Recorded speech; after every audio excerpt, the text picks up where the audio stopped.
Assalamualaikum warahmatullahi wabarakatuh. Yang saya hormati Ibu Helen Olivia selaku dosen teknik presentasi dan teman rekan kelompok saya Yayan Indriani, Hendra Gunawan, dan Aditya Nuraihan.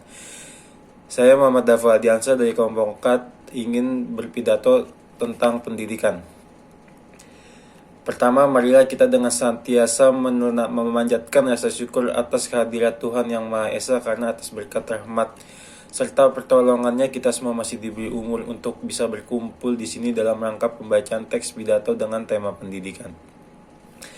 Pendidikan sendiri merupakan salah satu cara dari sekian banyak cara yang bisa kita tempuh demi tercapainya Indonesia yang lebih maju dan lebih baik. Pendidikan merupakan salah satu proses yang dimana berjalan sangat panjang. Pendidikan tidak dapat dipaksakan dan dipercepat. Pendidikan harus berjalan dengan alami dan memang membutuhkan waktu yang lama. Pendidikan sendiri mampu memunculkan ide-ide atau gagasan yang bisa memberikan pemikiran bagi kita mengenai cara hidup baru.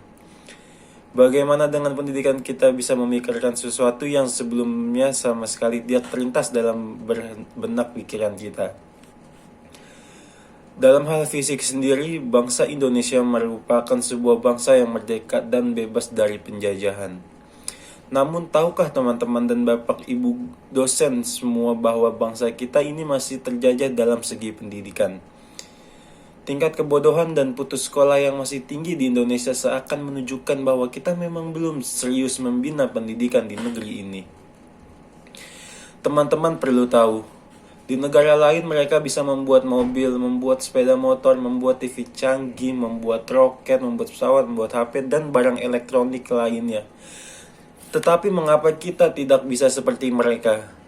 Jawabannya terletak pada pendidikan di negeri ini. Ibaratnya sebodoh-bodohnya manusia jika dia tekun belajar dan giat mencoba, maka lambat laun dia akan mahir pula. Jangan mengatakan orang luar negeri itu pintar. Mereka hanya tekun dan rajin berusaha, dan satu lagi mereka tidak malas dalam urusan belajar dan mereka sangat disiplin. Jika kita bisa tekun dan rajin berusaha meskipun sebenarnya kita bodoh, lama-kelamaan kita akan pintar dengan sendirinya. Orang luar negeri rajin membaca apa yang kita lakukan. Mereka berjuang keras untuk hidup. Di luar negeri sana seorang pengemis bisa menjadi orang yang kaya di Indonesia. Bukannya seharusnya kita malu.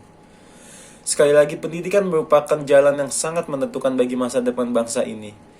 Pendidikan sebagai sarana penunjang kehidupan bangsa yang lebih baik harus secara benar dan sungguh-sungguh dalam mendidik peserta didiknya. Untuk bisa mewujudkan pendidikan Indonesia yang lebih baik, memanglah bukan satu pekerjaan yang mudah, harus diimbangi dengan dana dan kerja keras dari semua unsur dalam pendidikan.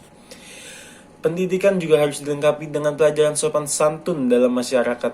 Jadi, dengan pendidikan, jangan hanya menjadikan peserta didik pintar, namun juga bisa membuat peserta didik menjadi sopan santun terhadap agama, hormat terhadap dosen, guru, dan mengasihi kedua orang tua. Teman-teman semua tahu bahwa para koruptor pencuri uang rakyat di luar sana merupakan orang yang pintar. Mereka bisa korupsi karena memiliki jabatan tertentu. Jabatan itu mereka peroleh dengan jalan pendidikan yang tinggi. Untuk kita membutuhkan lebih dari sekedar manusia yang pintar. Dengan pendidikan kita membutuhkan manusia yang pintar dan memiliki karakter yang baik. Untuk masa depan, saya sangat berharap supaya pendidikan karakter di sekolah-sekolah terus ditingkatkan. Kita bangsa yang beradab, jangan cemari bangsa kita hanya karena ingin mempertahankan segelintir manusia yang tidak bertanggung jawab. Semoga dengan pendidikan yang saat ini sedang gencar diutamakan di Indonesia mampu membawa bangsa ini ke tingkat dunia. Semoga mampu membawa bangsa ini menjadi bangsa yang besar dan disegani di kancah dunia. Siapa yang bangga jika bangsa ini maju dan besar? Tentunya kita semua. Mulailah dari teman-teman sendiri, berdisiplinlah untuk menyambut bangsa yang maju. Sekian pidato singkat ini yang saya bawa manfaat bagi kita semua, terutama bagi saya pribadi. Akhir kata, semoga bermanfaat. Wassalamualaikum warahmatullahi wabarakatuh.